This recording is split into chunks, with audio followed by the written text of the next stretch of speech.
Доброго дня, шановні наші Esteemed participants and speakers and guests in the press hall watching us online in Ukrainian Crisis Media Center is proud to announce the briefing Migration Ukraine Figures and Facts. Varvara Zhlutkenko, Management Communication Manager of IOM Rep Office in Ukraine. Good afternoon, dear guests and online participants. We are beginning our presentation today to review the latest trends and for migration in and outside Ukraine. Mr. Nguyen, head of the representative office of IOM in Ukraine. IOM is a UN agency on migration. Serhiy Donsky, deputy head of SMS, and Olena Malynovska, PhD in public administration, and who composed this brochure. And Nguyen, the floor is yours.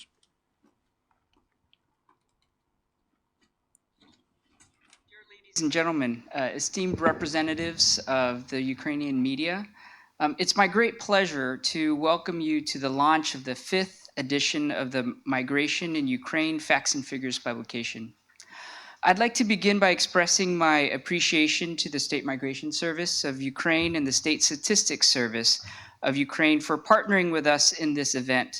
Their presence today reconfirms the necessity to advance our collective efforts and cooperation in collecting, analyzing, and sharing reliable and accurate migration data that are critical for the understanding of current and future migration and mobility trends for the planning evidence-based policies, legislation, and programmatic responses in the field of migration. Over the next 3 decades, the human population is expected to grow from 7.7 billion to almost 9.7 billion. Such increase, compiled with ecological drivers and conflicts over water and other natural resources, attributable to climate change, will result in migration surely increasing in scale and frequency. We see this trend in 2020, where the number of international migrants reached close to 281 million persons and 87 million headed to Europe.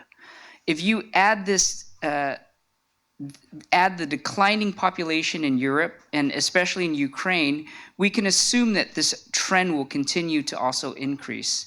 As GDP increases, so will demand for labor will also increase. Migration is a complex phenomenon.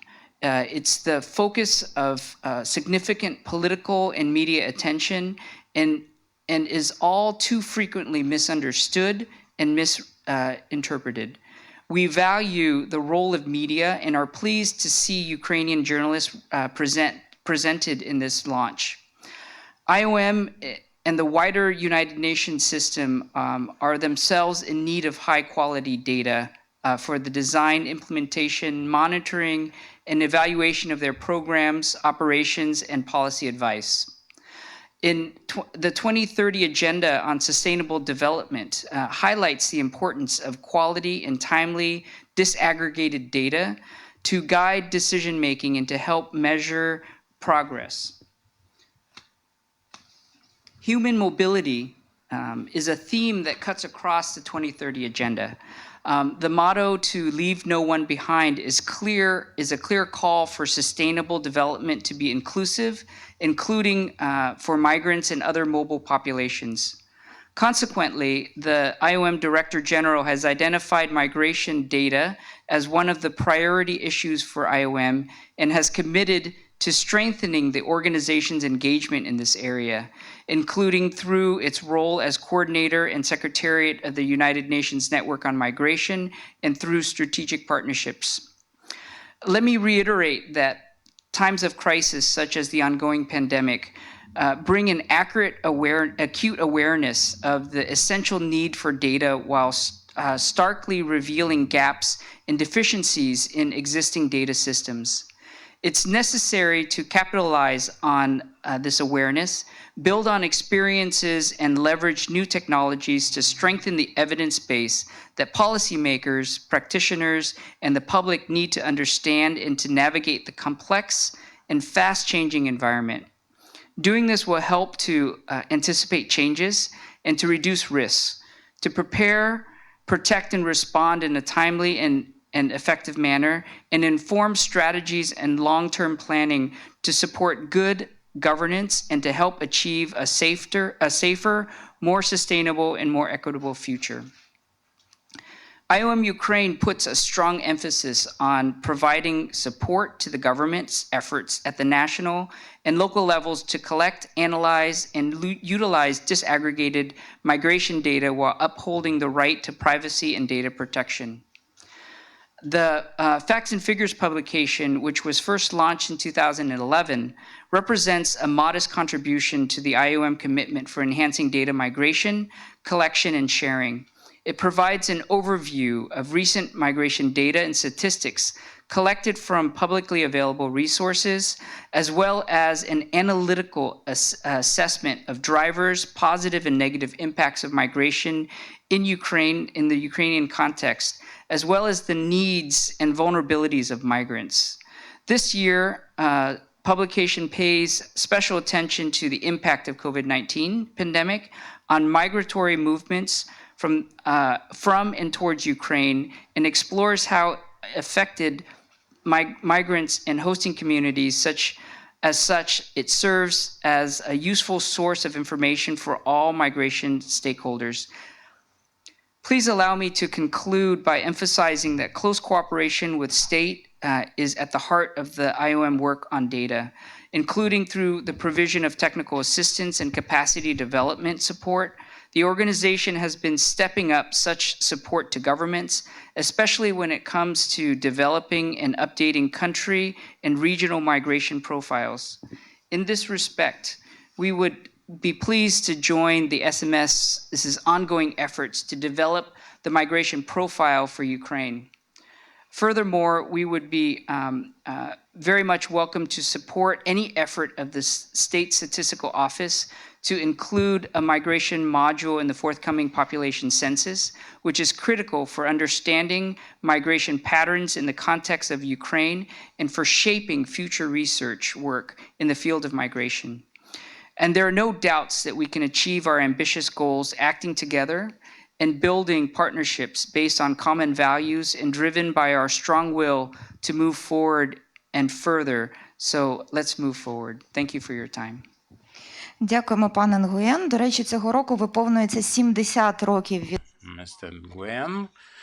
We are celebrating the 70th anniversary of IOM and 25 years of IOM in Ukraine. For all this time, we've received comprehensive support for migrants and other migrating communities, and we provided for capacity building with the governmental authorities. One of them is SMS. So we would like to turn the floor to Serhiy Donskoy, Deputy Head of SMS. Dear colleagues and partners, SMS has great experience of cooperation with international organizations, European organizations that provide for accommodation migration processes. Our cooperation with IOM has been a long-standing one and a very successful one. They were our partners in implementation. We had the honor to be their partners in implementation of the biggest in Europe migration management project. Management of migration processes, it was called a very big and successful project. We learned a lot for our institutional capacity and memory as an organization, and that increased our opportunities to manage migration. So, because of this project and because of our close cooperation, we achieved this opportunity to take a different look at our business processes and their design and arrangement. In many cases, we managed to automate our operations, and that made our work comprehensive, easier to appreciate for the public, more transparent, and of course, all this influenced the statistics because automation of our operations provides for a minimizing of the human influence in collection and processing of information, and also the quality of the final result of this analysis. So by the end of this year, we plan to launch the process of developing an information subsystem, statistics, analytics, and projections. This is the analytical process for migration processes management. We are developing it now, and we had a very precious contribution from IOM, and our synergy and our efforts provided for a high quality result. That's my opinion anyway. And what will this subsystem provide? As we expect to digitalize all our statistics for the previous periods, the history period, and to start collection of data in an automated fashion. And that our indicators will be of higher quality than the previous ones, because that will reveal the data under different components of their formation. We plan to launch at the web portal and website our module of statistics, where we will post not just the statistical reporting forums, but also the do-it-yourself kit, so to speak, for the individual members of the public and NGOs to be able to draw their conclusions and serve their own customized needs in different aspects, utilizing the statistics in question. And we think that we, in the same way, would like to arrange this cooperation with other registers, and the governmental registers, of course. And at the end of the day, we would like to create a situational center based on SMS to monitor the migration processes. That is, the goal is analysis based on statistical data for all the processes, migration processes unfolding in Ukraine, and forecast, projection scenarios, prevention of crises, and crisis phenomena in the world and in Europe, touching upon our country, of course. We are not excluded. Thank you, IOM, for Ukraine, for this opportunity. I'm looking forward to our fruitful cooperation. Thank you, Sergey, for such interesting news. Of course, I know that numerous journalists and researchers and staff of international organizations are always interested to get statistics from State Migration Service. We look forward to get the update that you announce. Now I give the floor to Olena Malynovska, who will tell us about key trends of in and out migration.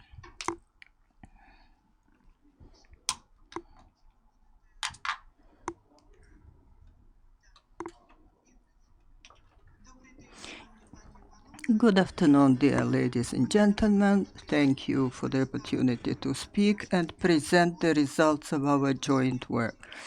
First of all, I would like to thank IOM office in Ukraine that entrusted me to work on this publication, Migration in Ukraine, Facts and Figures. And I want to thank colleagues from State Migration Service, State Statistical Service of Ukraine, State Border Guard Service, Ministry of Education and Science, and other colleagues who provided all necessary information for review and analysis that we could prepare this review of migration in Ukraine. Mr. Nguyen said it is already the 5th publication of this type, and my task was first to show the trends for development of migration process, the continuity of all these processes, and on the other hand, which trends are happening currently, because migration is the process that is responding very quickly to changes in economic, political situation, and it is clear since last but one publication on migration of Ukraine was issued in 2019. When working on this new brochure, our focus of attention was how COVID-19 pandemic affected these processes. Immediately I want to say that facts and figures that reflect impact of COVID are quite few, because scientific research and collection of statistical data last year was quite difficult. These data are coming quite late, with delays. We took into account all that was available, that was possible to take into account, but our main conclusions are based not so much on data, but also on some suppositions and presumptions. But I hope that soon we shall get more data that we shall be able to analyze. Now coming back to this publication, it is a periodic publication published approximately every 2 years. And for the reader to be able to follow the changes, the structure of this publication is not changes much. The first part is devoted to the context of migrational process, demographic and social and economic situation in the country. Unfortunately, it's not quite comforting. Population of Ukraine is reducing. Population of Ukraine are 1 million less due to low fertility rate and because number of deaths is higher than number of live births. And the trend in 2020 demonstrated that this gap is growing and reduction of population of Ukraine is accelerated. Ukraine's population forecast on this graph shows that not only number of population is decreasing, but population is aging. Number of elderly people is growing and number of children is decreasing. These are only calculated data.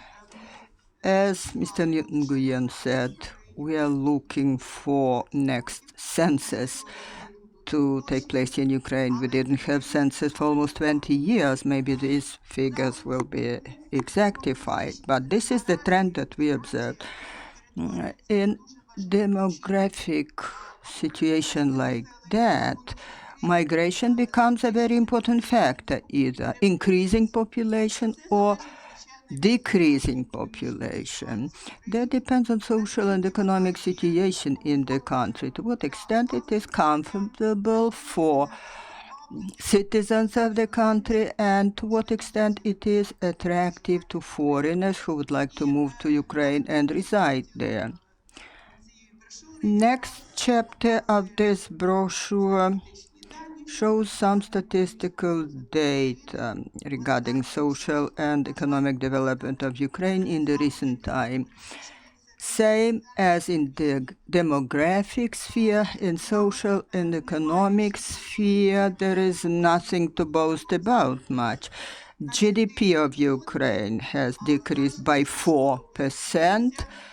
Employment has grown. We see the data for the end of 2020, but level of unemployment in the first quarter of 2021 was even higher. Then because of seasonal fluctuation, it was reduced, but still percentage of unemployment is quite high. Same as poverty rate. Poverty rate is more than 23%.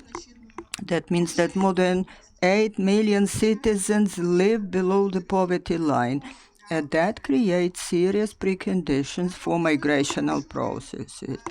The next chapter is devoted to internal migration.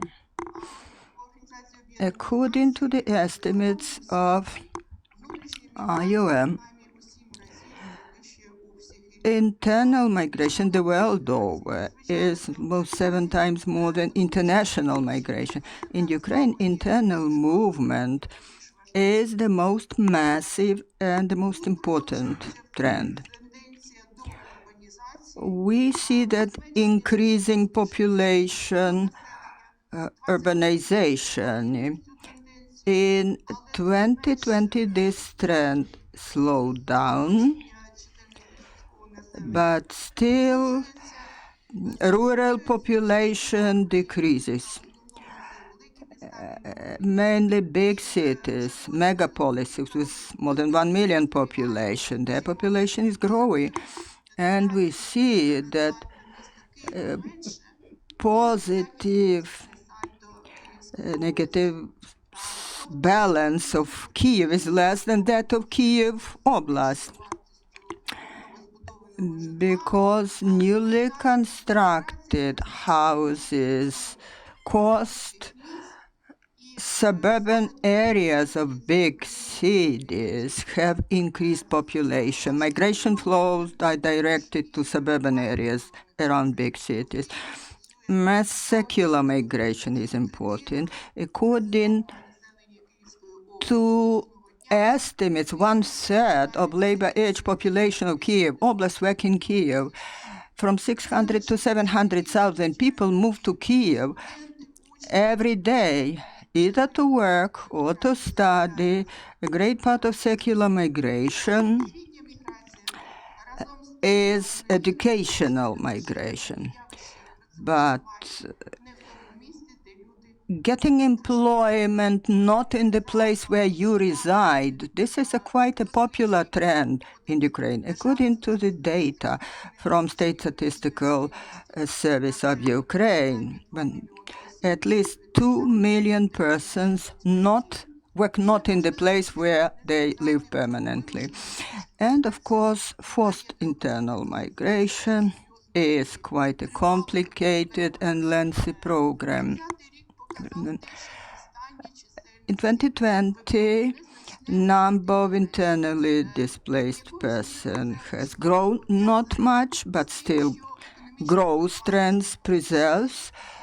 One of the reasons is that economic situation is getting worse, and many people are forced to look for the assistance of the state. They cannot rely on their own forces. From the point of view of migration,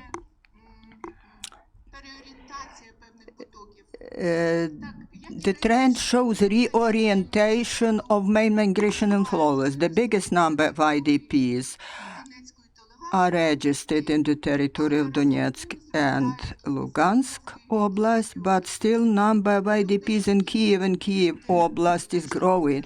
People are moving to the places where easier to find job, to find housing, and salaries are higher. Such reorientation of internal migration flows prove that new integration of IDP in the new places of residence happens. Some 40% of IDP say that even in the conflict in the east ends, they are not planning to go back to their previous places of residence. If you take external migration, Ukraine is the country that is receiving people and from which people are moving abroad for centuries. Number of immigrants and immigrants is different.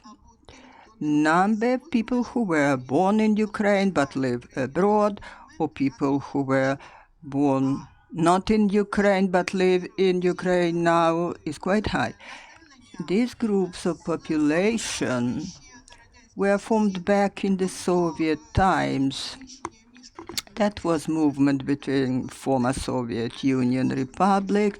At that time, that was considered an internal migration. But please pay attention that number of migrants to the territory of Ukraine is decreasing, but number of emigrants, people born in Ukraine but who live abroad, now this number is growing.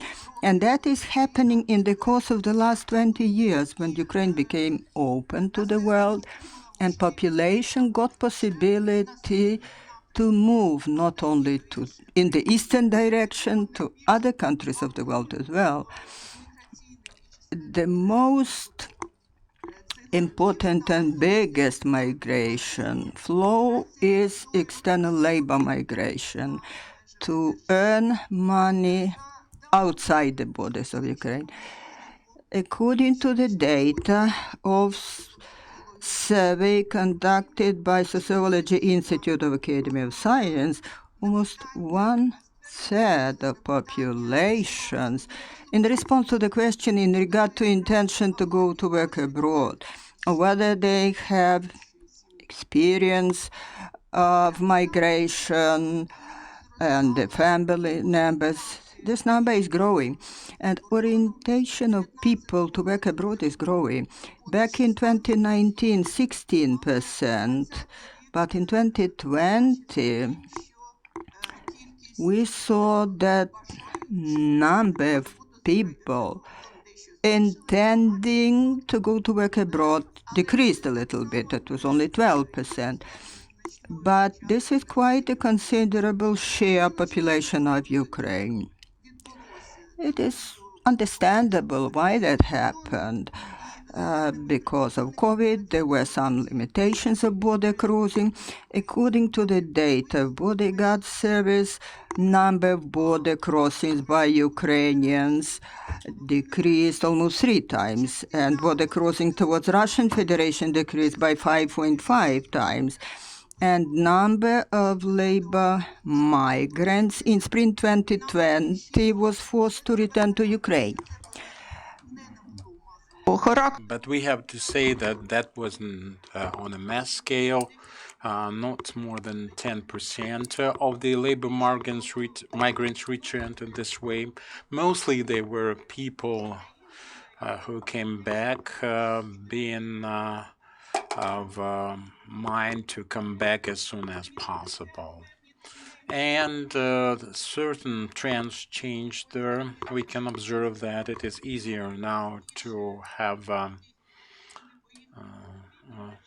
trips to the neighboring states, and migration increased to Czech Republic, Slovakia, Hungary. In the same way as previously, the principal country of destination for Ukrainians is Poland.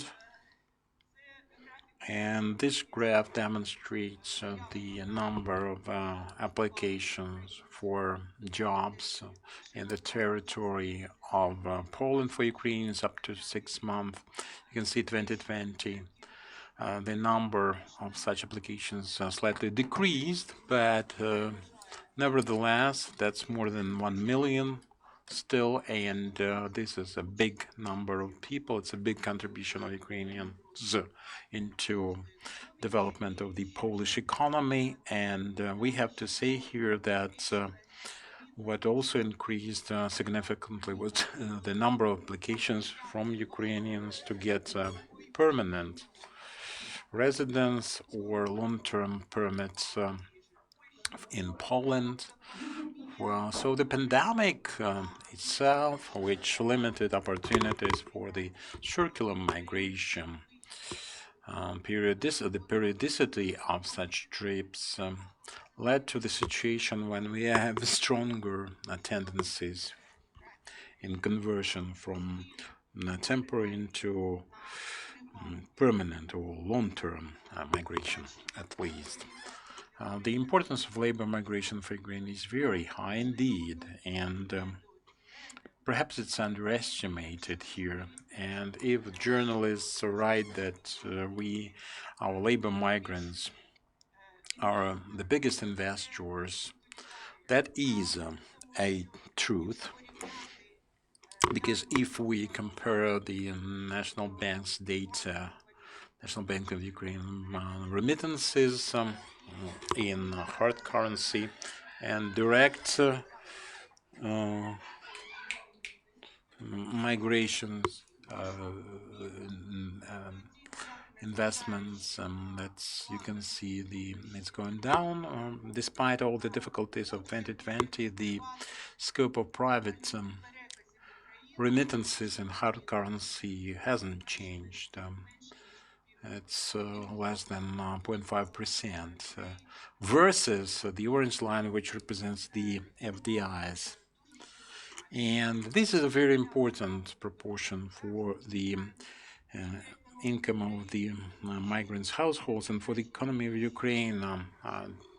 In spite of the fact that this money is all consumed, as they argue, we have to say that the buying capacity and the demand is a very good, important driver of development for our economy, and this part is played by the remittances, that kind of cash. We are losing the population, but the arrival of migrants is very modest. In 2020, the year the pandemic hit is significant because the number of permits is decreasing. The number of foreigners residing in Ukraine with the permanent residence IDs stays the same without any significant changes. And apart from the people who are part of the permanent populace, have permanent residence permits, about 150,000 people have temporary permits. This category consists of labor migrants, mostly not much, as you can see through the years. And we had not much. Well, this is not comparable to the labor migration out of Ukraine. And this is a big group of international students. The number of international students was increasing, and that was a positive effect. But I would like to tell you that last year it was by 1/3 less in terms of invitations for the students to enroll. So we lost some contingent of foreign students. That means that in the nearest years we'll have a smaller number of international students. And the last category, people who live in Ukraine permanently, nevertheless, they belong to this category. This is a special one, refugees. And the number of people with the status of refugees, some additional protection is negligible. Actually, last year it became even smaller. So we can say that presently we observe quite a difficult situation in terms of migration with the outflow of the Ukrainian population abroad. The pandemic didn't actually stop it. It was just postponed because the principal reason is social and economic, the principal cause of migration. And the situation is still difficult in Ukraine in that respect. In the destination countries, the labor migrants from Ukraine, well, the destination countries will recover with a higher pace and more success. Here we can expect the outward migration to increase. The inward migration is quite low, not just because our country is not attractive for the migrants, but because the channels for migrations in Ukraine quite narrow and difficult to pass through. Thank you, and this concludes my presentation. Thank you, Olena. We have some time for questions and answers. Have you got any questions? By show of hands, we have roaming mic served. No questions then. A question to the colleagues from the UCMC. Are there any questions from our viewers online? In fact, there is a lot of information and the sources of information are plentiful. So we have to look into that and digest. No questions from the audience of our stream. We would like to thank our speakers and say that IOM Ukraine is ready to answer questions on any occasions. Questions from the media representatives and any readers of this brochure, or people who would like to clarify any other questions.